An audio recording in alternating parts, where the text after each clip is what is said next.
Yo, what's up? It's your boy E.T. Welcome to another edition of Mass Impact, the educational podcast. Now, look, the reason why I started this, I truly believe that education is the way to close the gap, the wealth gap, the digital divide gap, the opportunity gap. Look, the American dream gap. Can I be honest? Everybody's not experiencing the American dream in the way it's supposed to be experienced. So the reason why we started the Mass Impact, the educational podcast, is to close that gap. Now look, mass is simple. It means motivate, actionable steps, which means what? We're going to give you strategies every week. So we're not just going to motivate you and inspire you, which is important, but we're going to give you actionable steps. And look, it's a support system, y'all. Thus Mass. It's your boy E.T. Now you know. Let's go. What's up? What's up? What's up? It's your boy E.T. Super excited. You're probably seeing that we took 40 kids, almost 50 people in total to the Super Bowl because, of course, they had their chaperones that had to go. So you're seeing that face. You're seeing that excitement. You're also seeing why every month is Black History Month. This is the time of the year where we all celebrate, the contributions of Africans in America. And so I'm super excited. As always, look, man, September, October, November, December, January, February.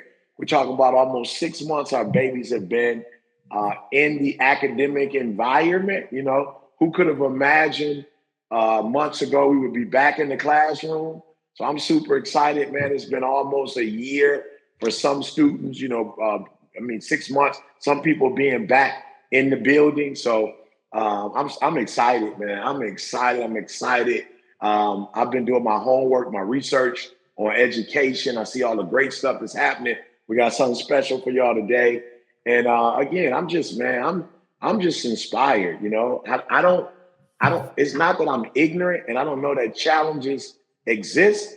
I just feel like we have what it takes to come up with solutions for these problems. I just believe that. I just believe that for every challenge, we have some viable solutions for it. And I'm not giving up on my babies. I'm not giving up on their learning. I'm just not giving up. I'm a believer. I'm a believer. And I'm also super excited. February means that we're only a couple weeks away from March Madness, all right? And it's a beautiful time of the year. A lot of excitement, a lot of underdogs, Cinderella stories, and that's inspiring to me. So, we're here at Mass Impact to do a few things, motivate you, give you some, action steps to some of the challenges that exist, and then support. We want to be a support system to you. So with that being said, I'll move out of the way. You see, I got the superpower. I don't know what to call them. My partners in solutions. My think tank. You know what I'm saying? My think tank. My educational adventures. You know what I'm saying? They're all here with me. Katie, I think we got a special guest and a special topic to go along with the special guest. Yeah, I like the partners and solutions. That's good. Yeah, we love to bring in different educational topics all the time. And it is, you mentioned February, Black History Month. It's also CTE month, which I will admit I was not aware of before recently. So we're going to talk career and technical education today. And what does that look like? What kind of contributions is that making to the world and to our students? And maybe also, what does that look like for the other educators that maybe aren't CTE educators, but how can they pull some of those pieces into the impact that they're making in different educational spaces? So I'm excited. I love it. All right. Sam, I'm going to introduce our guest. Okay. Yes. I am super excited to introduce you all to Sylvester Chisholm. First of all, he is my co-founder of Show Me the World Project and has been instrumental in helping us turn into a social entrepreneurship endeavor, including our coffee business, which funds international trips for youth. So that's first. But today we're bringing him on because He is the CEO and founder of Global CTE Learning, which is an online career and technical education curriculum and instruction company. So he's really responsible for developing strategic partnerships with school districts, colleges, and government agencies to provide digital curriculum. And so he, and books as well. And so he has served over 50,000 students in over 600 school districts across the United States and abroad. And he is also the host of the Global CTE podcast, which is actually the #1 career tech education podcast right now on Apple, YouTube, and Spotify. And he interviews education thought leaders and innovators around the world. And so I know every week I'm like looking and learning more about CTE, like you all said, because he's been able to interview so many different thought leaders and innovators. So we're so excited to learn from you today, Sylvester, hailing from St. Louis, Missouri, Yes. About CTE. So welcome. Thank you. Thank you all for having me. I'm super excited to be here. I listened to the podcast and love all the information you all are sharing. I really enjoyed the episode. You guys were talking about hope for educators. And on that note, like providing that hope to all those young people you all took to the Super Bowl. Hats off to you all for that. So excited to be here. Thank you.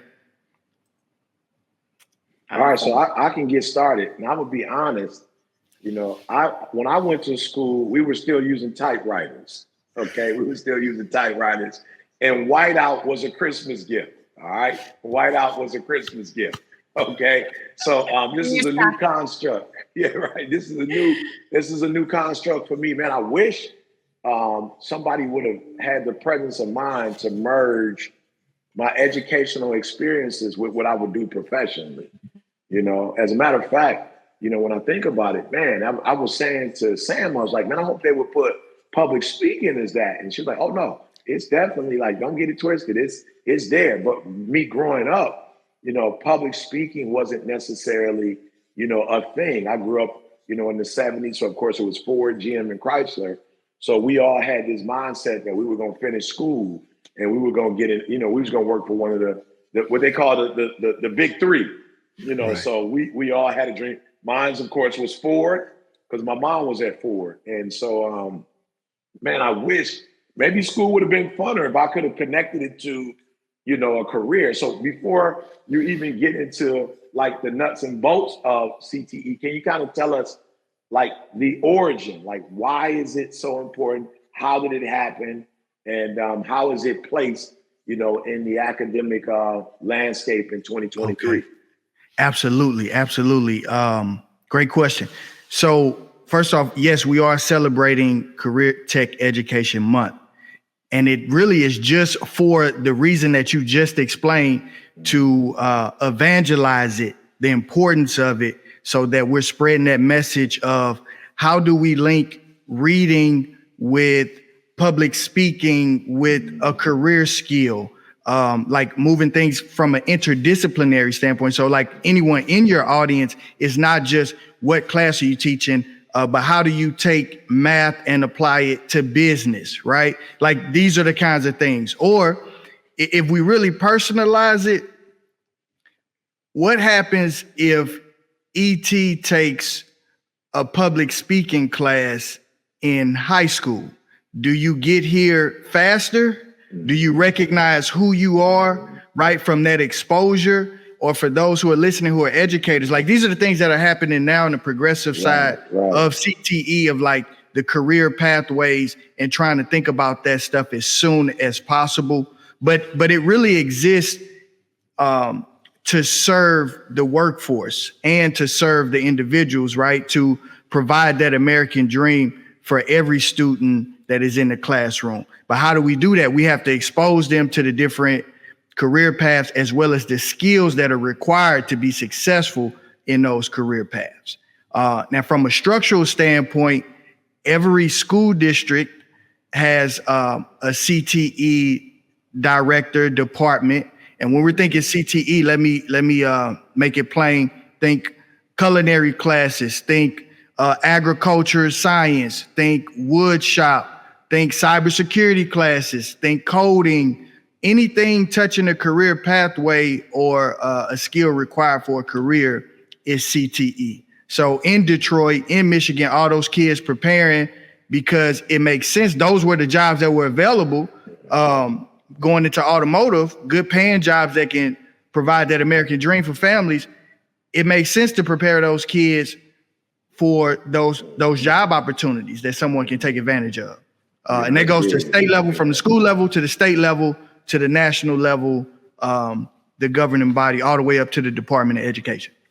Yeah, no. What you're saying is so dope, because I'm thinking about not even preparing kids just for their state, but with this program, you can prepare kids for the world, Absolutely. So you can prepare them for Michigan, but then we looked at Michigan, and who would ever thought, in our wildest dreams, that Ford, Jim, and Chrysler wouldn't be the powerhouses they were in the 70s and 80s, that those type of jobs wouldn't be readily available. And then even systematically, they're not the same jobs they were, when my parents was working at Ford, GM, and Chrysler. Like it was just it was different. It's like you could live off of the American dream. Now it's not the exact same, so that's phenomenal. Let me ask you this question though.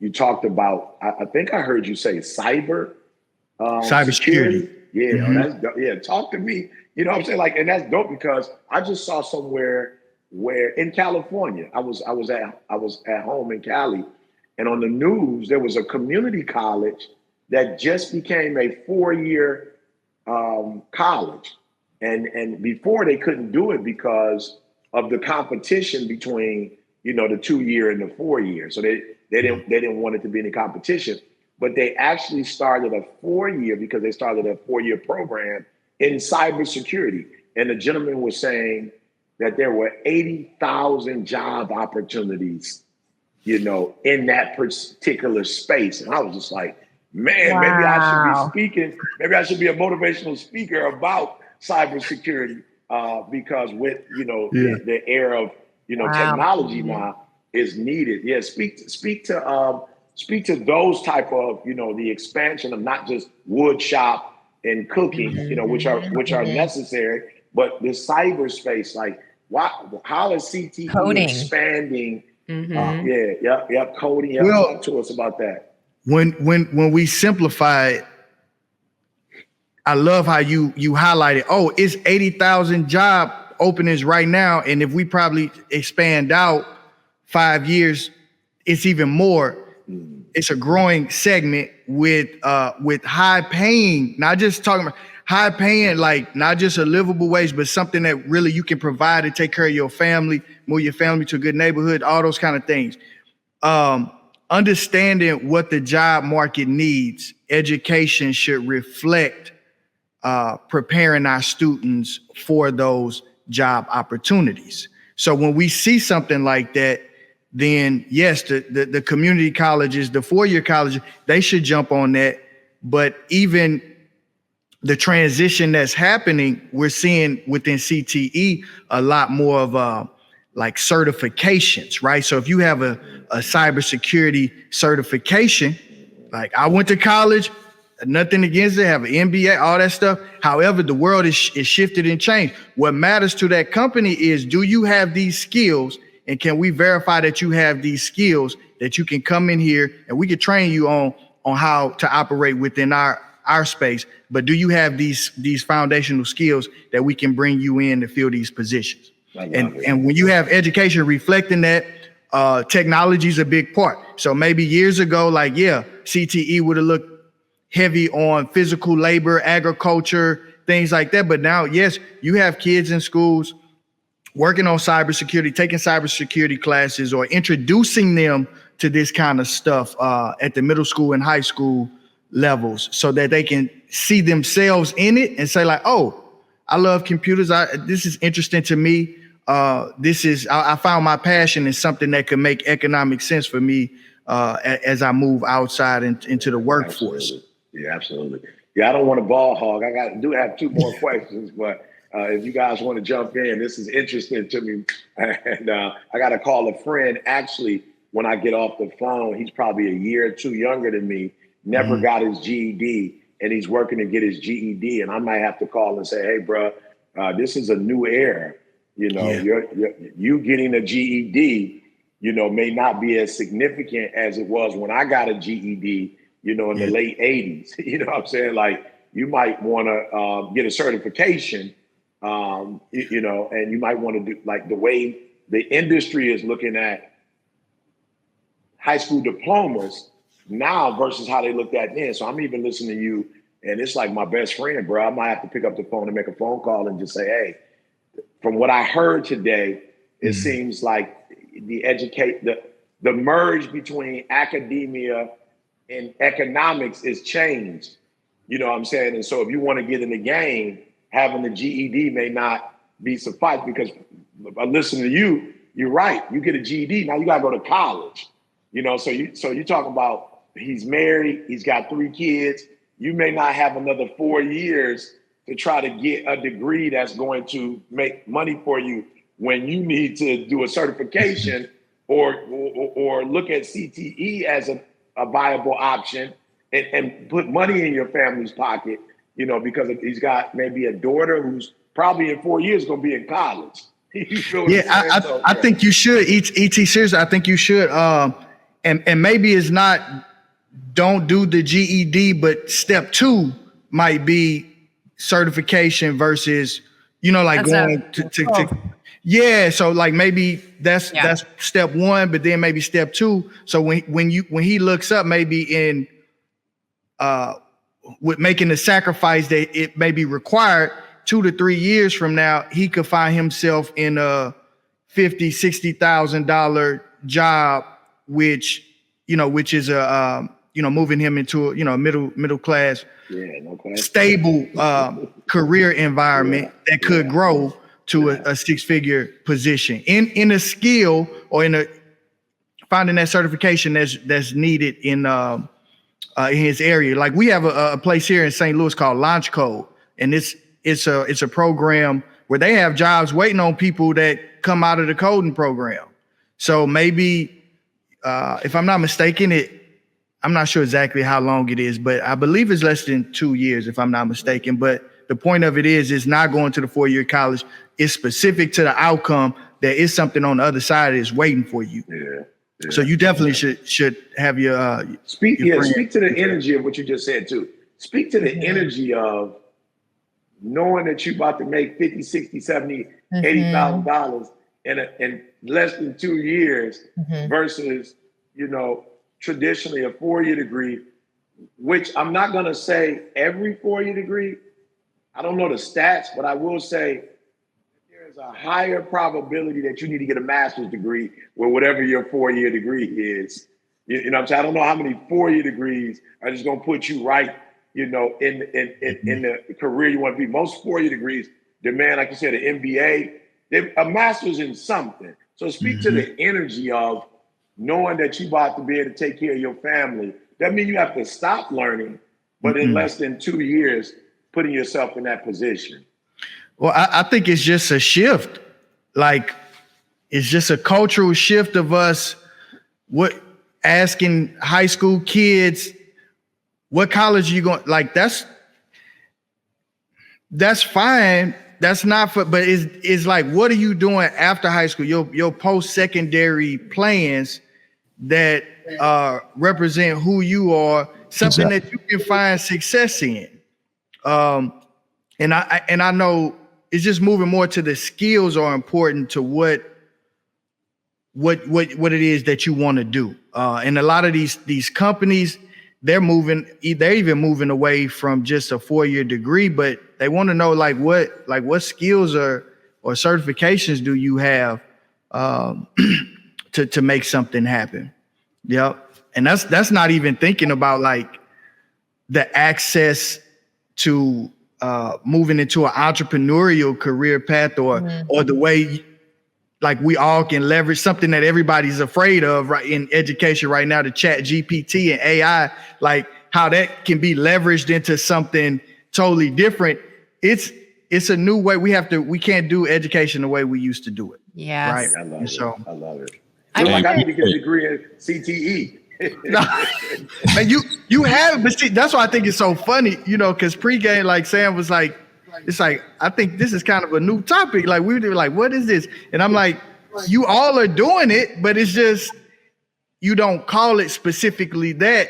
But even moving into the school systems, understanding that like this is something that is important to the American economy. It's like, to the statewide economy, each state, like perfect example, a buddy of mine who may be a good guest, I share, Tremaine, he's a principal in Seattle of a maritime high school, okay? Maritime industry, think Panama Canal, right? Think ships transporting goods on the water. What's happening in Seattle right now is that people are retiring. So it's all these maritime jobs that are available. And so what does the education system, they partner, the school district partners with the Port of Seattle to create hands-on curriculum, place-based learning, where these kids are learning in the classroom, some of the foundational stuff, but they're out on the water in high school. Other thing, this might be a shocker to some of the teachers, no grades. It's all competency-based. Can you do this, or can you, like, can we verify that you can do this, right? And so then now when those kids come out of high school, they have a real opportunity waiting on them that is going to support the community, support themselves, support their families. And I love, it is Black History Month, so I celebrate this part too, that, this guy I'm talking about is an African-American guy, and he's also being very intentional about making sure that more African-American people or young people are being exposed to the real opportunities in the maritime industry. Bam, like how can you? I love it. I wonder if I'm sure there are statistics to support this helping with dropout prevention.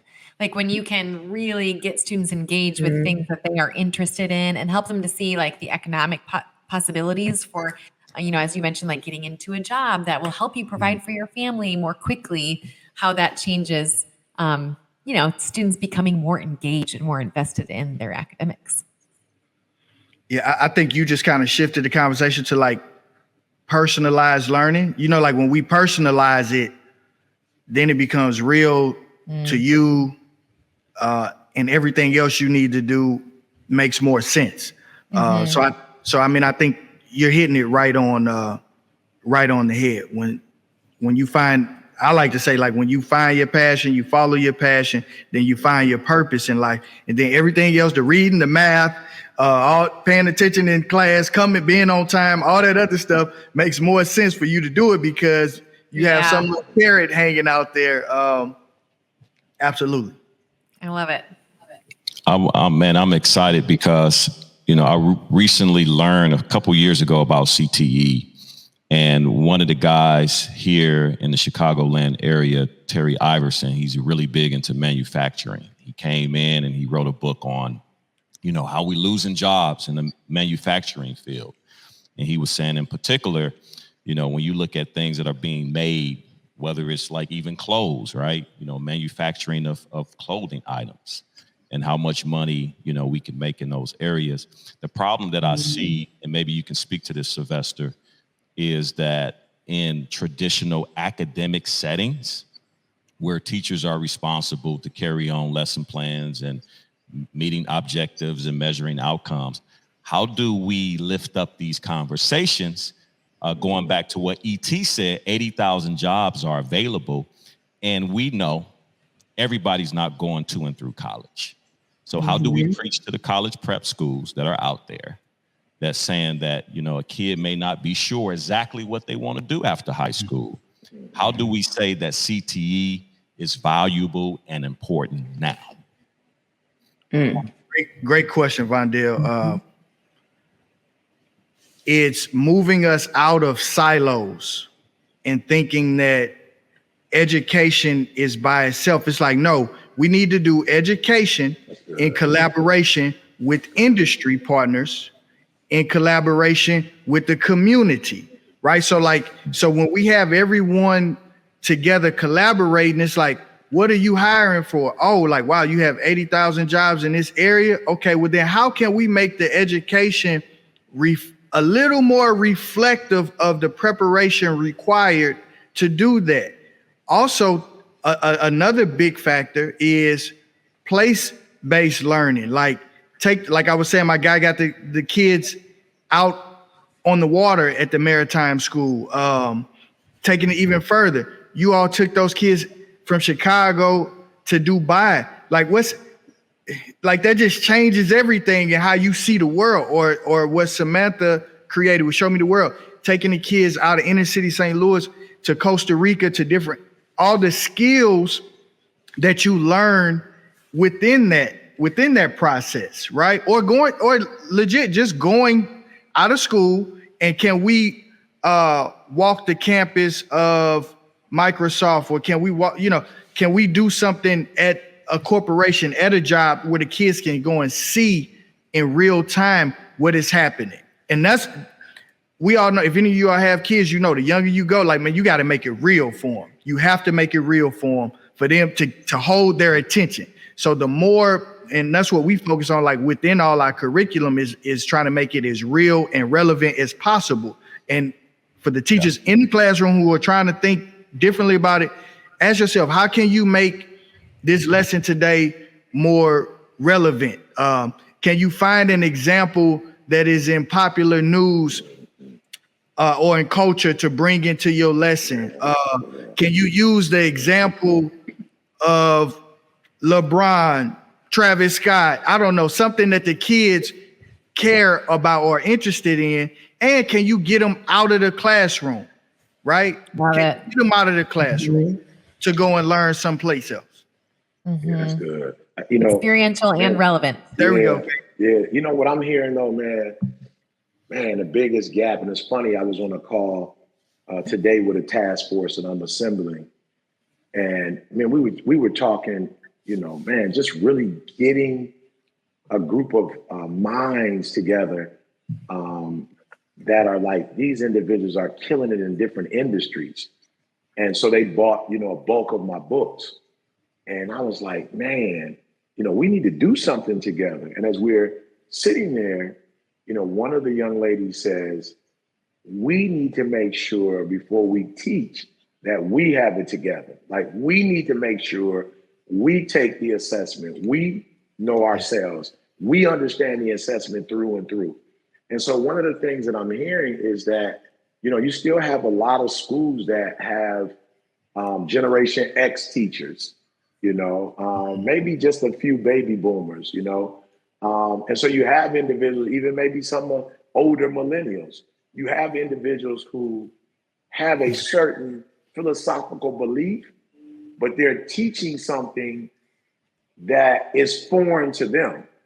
And they're not really indoctrinated in it, and as I'm listening to you talk, I'm saying, like, no, the biggest challenge is not this, but getting colleges to buy into it and really pushing it, getting fed, state, local to really push it, and our industry needs it. Like our economy really needs it, but it is a new construct to some extent. And so you do have people in schools teaching, go to college, right? You do. And you don't have people pushing or go to CTE, or let's incorporate CTE because it's important. Let's get certifications.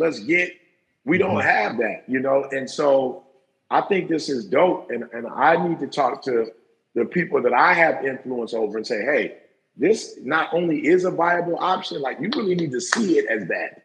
You really need to understand, because even for me, I went to school and got a PhD, but I know so many people who went to school and got a PhD or whatever their degree is, and like barely surviving. Like, some people with advanced degrees aren't even working. And it's like, whoa, that's not how it's supposed to work. Like, I didn't get a PhD not to live in a certain bracket or live in a certain neighborhood or send my kids to school. Like, give them opportunity. Like, I didn't go to school and get a PhD just so I can say I had a PhD. Like, I'm not interested in the external benefits of having a PhD. Like, I literally wanted a PhD so I could send kids to Dubai. I could send kids to shoot. Like I got that information, but nobody ever told me what I like about CTE is a built-in leverage. Like it is as I'm listening to you, it's a built-in leverage. It's you do this, you get this. When I think about the traditional degrees, there's not a lot of built-in, you get this degree and you go here. Maybe teaching, education might be one of the few, but there's still, what do you call it? There's still certain tests you got to take every year. You know what I'm saying? It's no guarantee. So this is deep, man. E, let me ask you something.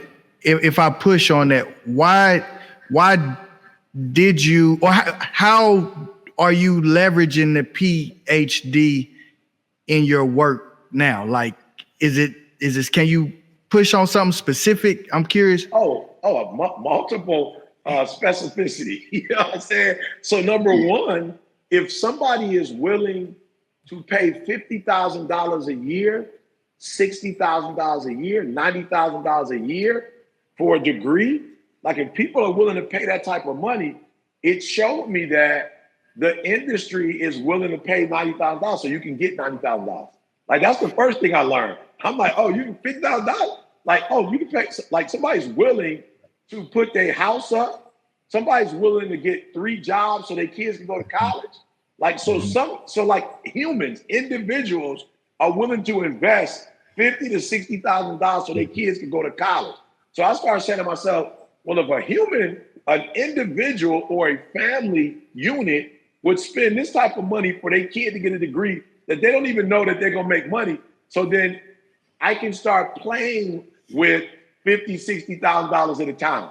That was my mindset when I was in college. And it's not a few people that's willing to pay it. It's a lot of people willing to put their kids through school and be in debt for the rest of their lives for a hope. So I was like, oh, okay. People are paying with $50,000, $60,000, $90,000. Like, this is a concept. So then I can put myself in a position where I can make this type of money because people are willing to do it. Number two, one of the things that I learned when I was in college, was, how do I say it? It was a higher level of critical thinking. Yeah. I was like, oh, okay, like in master's was one level of critical thinking. The PhD is exactly what we was doing in the master's because it's the same teachers. It wasn't different. That's why I felt so comfortable I can get a PhD. I was like, the same people that's teaching the master's, they teaching the PhD. It's not going to be that, like classwork ain't about to be that much harder. You know what I'm saying? Like, this is the same professor that's giving us the 800 level is the same person giving the 400 level. So I'm good. But I learned that, man, there's a different level of critical thinking. And I know something about America. I knew that critical thinking is linked to economic growth. Yes. I realized that people who are not critical thinking, they making so much money, or they are unfortunately confined to whoever tell them whatever to do. I was like, oh, critical thinking is linked to money. So the more critical thinking I do, the more money I can make. And then, of course, the final one was I realized that at every university is a fraternity that people don't take advantage of. Like everybody thinks when they go to college, that they have to be a part of a particular fraternity. When I'm like, Michigan State is itself a fraternity. You know what I'm saying? Like, it's a fraternity all by itself. So once I get my degree or degrees at Michigan State, I'm now linked to Magic Johnson for life. I'm now linked to Steve Smith for life. Yeah. I'm now Matt Ishby, who's a billionaire and the owner of the Phoenix Suns. I'm linked to him for life. I'm linked to Coach Izzo and Coach D'Antonio for life. And so I literally navigated in the spaces and said, if I am a student, I don't have to just go to class. I can go meet Izzo. I can go meet D'Antonio. I can go meet Tucker. And whatever services I provide, I can provide it to these individuals because they're part of the university. So those were 3 ways that I saw college as. I'm looking like CTE. You know what I'm saying? Now, okay, so I guess I asked you that for a reason, and you answered it. I love your answer. So critical thinking, I'm thinking about the skills you took away from the experience. Critical thinking, the relationship building. I'm gonna drop some on you. So my friends at America Succeeds, they did a study of over 80 million job postings, right? And what were the top skills that were requested by employers? Okay, these are called durable skills. So we talk CTE from the standpoint of welding, cybersecurity, cosmetology, that kind of thing, but also CTE in terms of the skills required to be successful in the workforce. You know what they came up with? The top skills, things like critical thinking. This is what employees, like over 80 million job posting, these were the things that people look for. Communication, right? What you said earlier, public speaking, right? Communication, collaboration, metacognition, being able to work on a team. These are the things that we need to be preparing our students for, that you can layer in easily in your class from an interdisciplinary approach, no matter what, like your listeners are teaching. Find a way to add a public speaking, like make something, now come to the front of class, present it, right? Like find a way to collaborate, work on in teams. These are the kind of things that our students and our educators need to be thinking about as we are trying to prepare our students to be successful in the global marketplace. Yeah, guys, we're at our time. We gotta bring you back. I bring you back. This is good. You got me over here. I'm like, let's go. I'm just excited, because practically, I think of everybody in my circle of influence. So I'm thinking about my best friend and getting him this content. I'm thinking about my own daughter and showing her this list and going, which ones are you naturally gifted at? Which ones do you have a challenge with? But you're going to need all of them. So how do you get the ones? My son, look, these are the ones you're naturally gifted at, but these are the ones that, are going to take some work. What are you going to do to get the work? You in your 20s. What is it going to take? So yeah. Thank you so much. Guys, we got to do the round board before we go over to Coach B. Give me one thing. Now, I usually end. I'm going to start. I'm going to keep surrounding myself with people like Sylvester is what my takeaway is. Why? Because all of the knowledge is not, you don't have it all. You don't have all the knowledge. You don't have all the information. And so I'm going to continue as an educator to surround myself with other educators who are locked in, who have the pulse of the current economic landscape, the people, the new, I'm going to stay connected to the people who are connected, because I have so much more to give without even having to go to school and study all of this. So we about to connect offline. And when I go back to all the schools that I'm working at, especially I'm here, I'll be at Sexton because I'm home. I'll probably hit, a couple of other schools while I'm here. And these kids for 15, 20 minutes, they about to get to business. And the next time I meet with teachers, these teachers, I'm about to challenge them to, I like your little lesson plan, and I'm grateful for the system that you put together. But if it don't have these components in it, you might want to go back and you might want to revisit and reframe, how you present to our babies. So that's mine right there. Talk to me, Sam. What can you tell the people after this? You know what? I'm just so excited that we're talking about CTE and the advancement of CTE from what we, may have experienced it when we were younger to what it is now and how it's growing and the ways we can continue to evolve it. So I'm super excited that it's CTE month. So I say Sylvester has this Global CTE podcast. I know there'll be lots of interviews this month around CTE. So I know personally, I'm going to continue to educate myself from these amazing leaders across the nation as well. And so I encourage you to do that as well. Love it. I love it. Talk to me, Katie. You were talking about surrounding ourselves as educators with other people that have other knowledge that we don't have. And I'm just challenge teachers to do that for your students too. Provide your students with exposure and experiences that are different from your own. And I always loved sharing with students that I went and got a master's degree, but my dad was a skilled tradesman, a plumber and a contractor, and found great success in that. And so I loved having him, sharing his experience with my students and I used to have a welder come in and share his experience with students. And that's not my area of expertise, but I like for them to see different opportunities that are available to them. So that's my challenge for teachers, is to think outside the box of just what your expertise is and what other opportunities, people, exposure can we provide to kids for them to open up their minds to different. Hey, let me tell y'all, if you teachers are listening, I promise you guys, I own multiple houses, and I've never called an MBA to my house to fix anything in my house. I promise you. I promise you I haven't. I have not hired one lawyer to come into my home. I've not called one lawyer to come into my home. And I must tell you that the invoices of the plumber, I must tell you the invoices of the general contractors. I must tell you, when we talked about, you can pay for your kids to go to school for what they're charging me to do that. So yes, let's not forget that there are jobs that don't require a master's or PhD or 4-year degree for that matter, but that really make a difference, not just money. Yeah. You make a difference when you come in my house. The plumbers have made a huge difference in my home. And if they're trustworthy, right? To find good people that can do trades like that, that's a gift to the world and to people for sure. I love it. Talk to me. Vondale. Sylvester, this was so rich, man. And thank you for being a champion at CTE.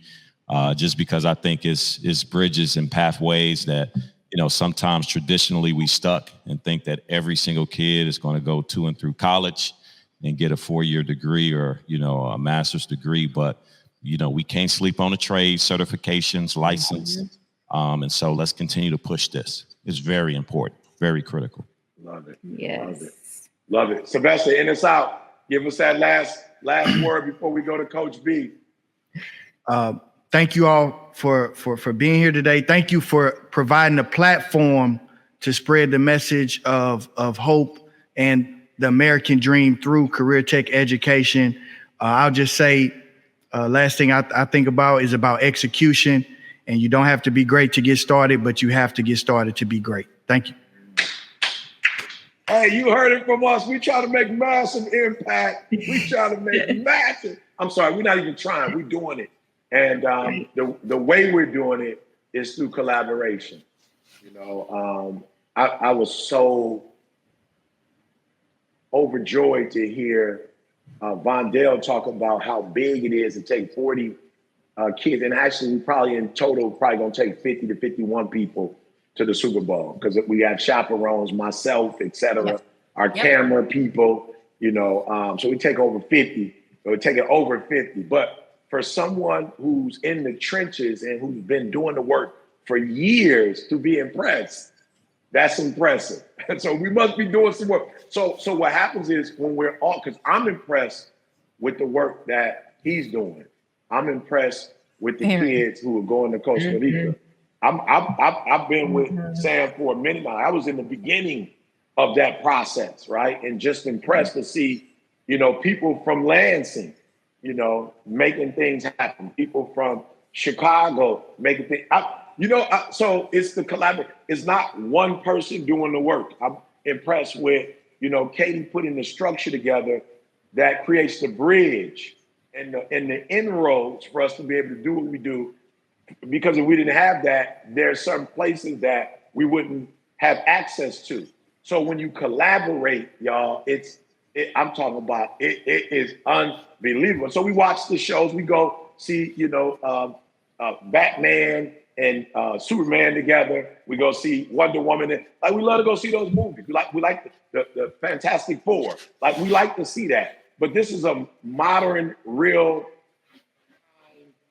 experience of what it looks like to collaborate and come together, and it equals massive impact. And so we want to encourage those of you who are building your platform. You don't have to have a podcast. Nobody has to know you. Nobody ever has to recognize the work that you do.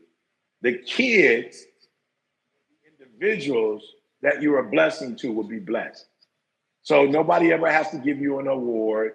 You never have to get a certificate. The president of America doesn't have to acknowledge you, or the governor. Your local mayor doesn't have to think you sweet. But there will be young people with families that will come back and say, thank you. You've made a difference in my life. And that's why we do it. That's the most important reward you'll ever get. Okay? So let it be known. For those of us who've gotten a couple of the awards, we're grateful, but we wouldn't trade the work for a reward on any day.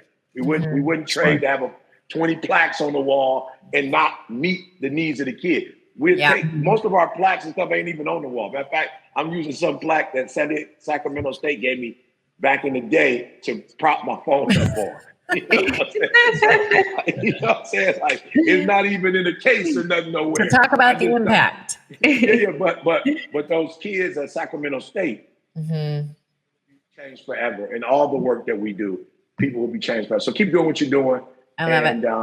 Hey, CTE. Yes, ma'am. Sorry, before you send it to me, I just wanted to say, if people are looking for ways that we can support the impact that they're making in their schools, with their kids, in their classrooms, please reach out to us. You can email us at info@massimpacteducation.com.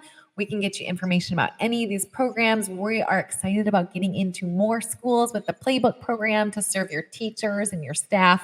So we are cheering you on in the good work that you're doing individually. But if you'd like our support, we'd love to support you too. So maybe we come up with our own reward to give to people who are not getting rewards. So we'll come up with a reward. I'm saying, like, we'll have some award banquet or something where we honor people who are doing the work in the communities. Well, why wait? Yes, love it. All right, man. I love you guys. See y'all next week. B, take it away. Welcome back, everybody, to another edition of the Principal's Office here at Mass Impact, the education podcast. Now, today's episode was focused around the value of CTE, career and technical education. It's a little bit of an alternative method still, even today in 2023 as we record this. CTE is somewhat considered alternative education, right? Because it isn't your standard curriculum of math, science, history, and that is okay. Of course, we need all of the standardized curriculums as well to create that foundation. But CTE is a phenomenal way to generate buy-in and get the investment from a child. Think about it this way. We are big fans here at Mass Impact of connection, connecting to the classroom, connecting to the kids. You have to have a genuine connection there. But sometimes connection isn't just from teacher to student. Sometimes connection has to be from student to the material that they're actually learning about. Why? Because when a student is connected, is invested, is bought in to the curriculum that they're learning about, they're automatically going to work harder. The discipline issues automatically ease up. Everything that you want out of that child in your classroom, it's just like magic. It automatically happens. Why? Because they have a vested interest in whatever it is that they're learning. They have a desire to learn that material. And that makes our lives easier. And it makes their lives easier because they're invested now in their own education. We can all be on the same team working and striving toward the same goal. Now, how do we do that? Well, we got to give them stuff that they're interested in. We got to give them stuff that they're passionate about. And sometimes that's going to fall into the category of CTE. So just imagine, I used to mentor this kid. He was maybe 19 years old and he had dropped out of college. And I got on the phone with him and I was talking to him about, well, why'd you drop out? You didn't have any trouble with school. You were a good student. You didn't seem to have any academic challenges. You just got up and left. So what happened? He said, well, I'm just not interested in it. Like, I just don't want to do it. I said, okay, yeah, I get that, but it's life. We got to do some things that we don't necessarily want to do. I understand. But he said, no. It's not that I just don't want to do it at all. It's that I don't see how it connects to what I want to do. I said, got it. So it's not the work itself. It's that you don't see a connection between the work that you're doing, the curriculum that you're studying, and the investment that you're putting into that classroom and where you want to be 3, 5, 10, 20 years from now. That was the disconnect. That was the lack of connection. So I said, okay, what do you want to do? He said, I really want to be a mechanic. Like, I just love working on stuff. And maybe I could own my own shop one day. I could hire 4 or 5 people to work under me. I could build it into a chain and have different locations. I was like, phenomenal. This is an entrepreneurial kid who has the potential to make 7 figures if he wants to by opening up different shops around the country. But he just didn't see the connection between the science and the history and how that related to what he wanted to do. And I said, okay, well, let me help you understand something. Do you need to understand physics?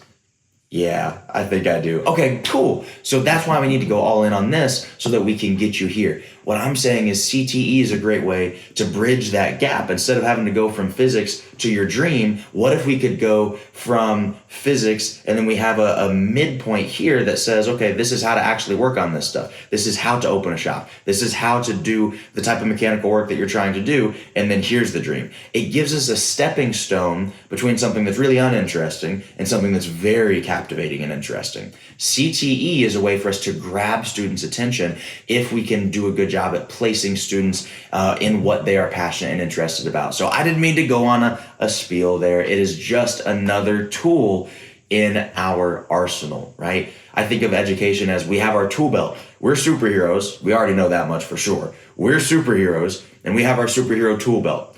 And on that tool belt is a bunch of different things. There's CTE, there's the flight assessment, there's the information you're learning from this podcast. There's all sorts of different techniques and tools that you have accumulated over your career. And our job is to say, okay, I've got this student.